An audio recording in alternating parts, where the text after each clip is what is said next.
Application of complex numbers. இந்த complex number நம்மளுக்கு எங்கெல்லாம் யூஸ் ஆகுது அப்படின்றத பார்ப்போம். AC, alternating current. Alternating current is an electric current which periodically reverse direction and changes its magnitude continuously with time அப்படின்னு சொல்லியிருக்காங்க. அப்போ பாருங்கள், alternating current is a electric current. இது எப்படி சேஞ்ச் ஆகுது அப்படின்னு பாருங்கள். ரிவர்ஸ் டைரெக்ஷன், அதாவது பாசிட்டிவ் டைரெக்ஷன் போகும், மறுபடியும் ஜீரோக்கு வரலாம், நெகட்டிவ் வரணும், மறுபடியும் என்ன ஆகும், பாசிட்டிவ் டைரெக்ஷன், நெகட்டிவ் டைரெக்ஷன், இப்படி ரெண்டு டைரெக்ஷன்லையும் ரிவர்ஸ் டைரெக்ஷன், ஆப்போசிட் டைரெக்ஷனில் போகிறது. அண்டு சேஞ்சஸ் இஸ் மேக்னிடியூட், அதோட எண்ணளவும் மாறிக்கிட்டே இருக்கும். அந்த மாதிரி உள்ளது தான் நம்ம என்ன சொல்கிறோம் அப்படின்னா ஆல்டர்னேட்டிங் கரண்ட் அப்படின்னு சொல்கிறோம். இது எந்த ஒரு இதுவுமே இல்லாமல், அதாவது நெகட்டிவ் பாசிட்டிவ் மாறாமல் ஒரே டைரெக்ஷனில் பாஸ் ஆகக்கூடியதை நம்ம என்ன சொல்கிறோம், டைரக்ட் கரண்ட் அப்படின்னு சொல்கிறோம். அதுலேயே இருக்குது பாருங்கள், டைரக்ட் கரண்ட் அப்படின்றப்ப only one direction, alternating current அப்படின்றப்ப ரிவர்ஸ் டைரெக்ஷன், அதாவது பாசிட்டிவ் நெகட்டிவ் போயிட்டு வரும். And then changes it's magnitude also change ஆகுது. அப்போ இதை பற்றி தான் நம்ம இங்கே பார்க்க போகிறோம். அடுத்தது பாருங்கள், கரண்ட். கரண்ட் அப்படின்றப்ப flow of electrons in any conductor is called.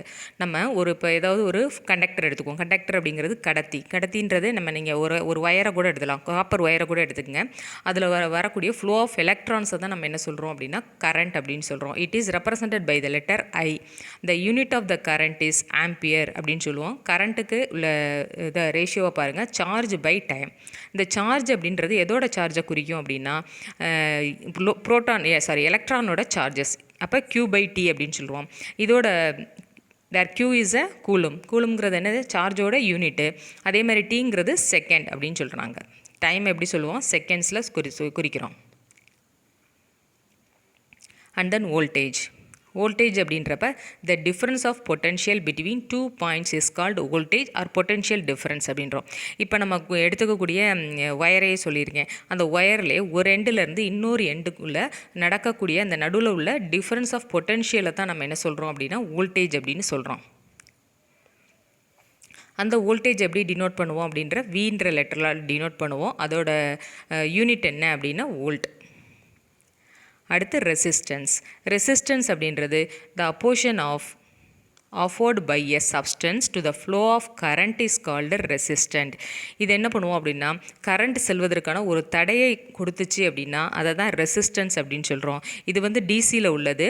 இது ஏசியில் வர்றப்ப அதை என்ன சொல்லுவோம் அப்படின்னா இம்பீடன்ஸ் அப்படின்னு சொல்லுவோம். இப்போ இந்த இதுக்கு என்ன சொல்கிறோம், ரெசிஸ்டன்ஸுக்கு என்ன யூனிட்னு பாருங்கள், ஓம்.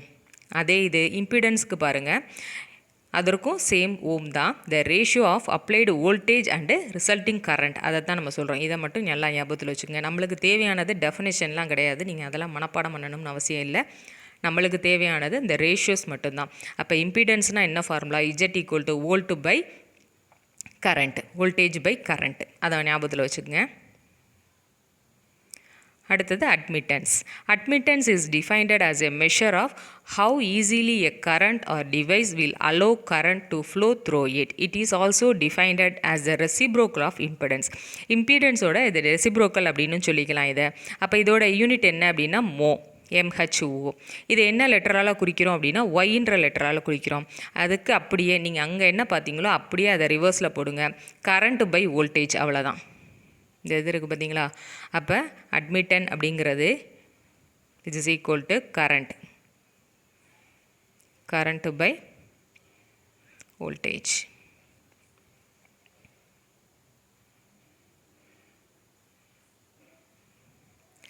இப்போ இது பாருங்கள், in electrical engineering the letter J is placed in front of the real number. நம்ம அந்த காம்ப்ளெக்ஸ் நம்பரில் என்ன பார்த்தோம் அப்படின்னா ஐன்ற லெட்டர் தான் இமேஜினரி பார்ட்டுன்னு பார்த்தோம். ஆனால் இங்கே எதுக்காக நம்ம அந்த ஐயை ரிமூவ் பண்ணிவிட்டு ஜேன்ற லெட்டரை நம்ம யூஸ் பண்ண போகிறோம். ஏன் அப்படின்னா இங்கே கரண்ட்டுக்கு நம்ம ஐன்ற லெட்டரை யூஸ் பண்ணுவோம். அதனால தான் இந்த ஐன்றதை எடுத்துகிட்டு இனி வரக்கூடியது எல்லாமே என்ன பண்ணியிருப்போம், ஜேன்னு போட்டிருப்போம், அவ்வளோதான். நீங்கள் அதை கொஞ்சம் டிஃபர் பண்ணிக்கோங்க. ஏன்னா கரண்ட்டுக்கும் ஐன்னு வரும், நம்ம இமேஜினரி பார்ட்டுக்கும் ஐ அப்படின்றப்ப குழப்பம் அப்படின்றதுக்காக இமேஜினரி பார்ட்டுக்கு ஃபுல்லாகவே என்ன யூஸ் பண்ணியிருப்போம் அப்படின்னா ஜேன்ற லெட்டர் யூஸ் பண்ணியிருப்போம். இப்போ இங்கே உள்ள ரெண்டு ஃபார்முலாவை நல்லா மனப்பாடம் பண்ணிக்கோங்க. அப்போ இம்பீடன்ஸ்ன்றப்ப ஐஎம்பின்னு ஞாபகத்தில் வச்சுக்கோங்க. வோல்டேஜ் பை கரண்ட்டுன்றப்ப ஐ. அதே இது அடுத்தது admittance ADMI. Admittance equal to current by voltage. இதை மட்டும் ஞாபகத்தில் வச்சுக்கோங்க. இந்த ரெண்டு ஃபார்முலா தான் நம்மளுக்கு இங்கே முக்கியம்.